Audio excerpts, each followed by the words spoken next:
There will always be Diana loyalists who will just not believe, refuse to believe that she was killed in a drunk driving accident, don't you think?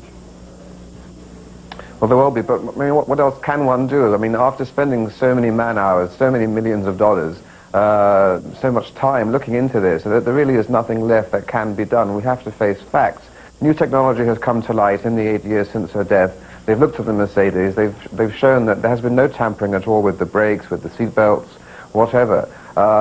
This really was a tragedy. A chauffeur who had too much to drink, who was under the influence and possibly with drugs as well, caused an unfortunate accident, and it's time that we moved on. This has been a dark cloud hanging over the royal family for such a long period of time, and indeed over the nation here.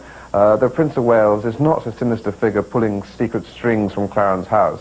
This has just become something, I think, a bit of a cash cow, I must say, for some conspiracy advocates who are milking this for all that it's worth. I mean, just a few days ago, Mohammed Al-Fayed, the father of Dodi, unveiled a statue to Dodi and Diana outside his store, and certainly people do flock there to see it. So we mustn't fool ourselves to think that people advancing these theories have entirely altruistic intentions.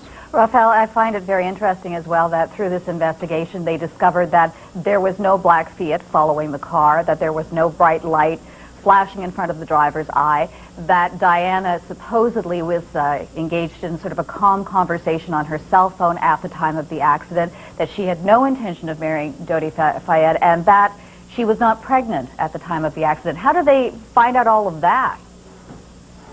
Well, I mean, I'm not a doctor, but I suppose that there are ways one can determine whether a person is pretty clear, but is pregnant or not. And I haven't been privy to all of the information here, and I mean, look, they spent so many hours looking into this. I'm sure that those closest to Diana would have known if she had intended to marry Dodi. The only person that seems to advocate that right now is, of course, Dodi's father, and I think, you know, his evidence can be taken with a grain of salt.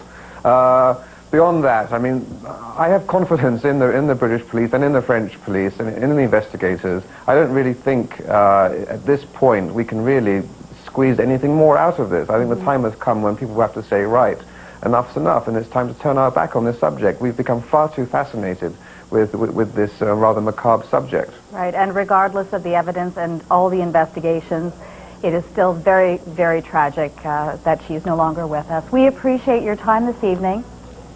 Anytime, my pleasure. All the best. Have a good weekend. It was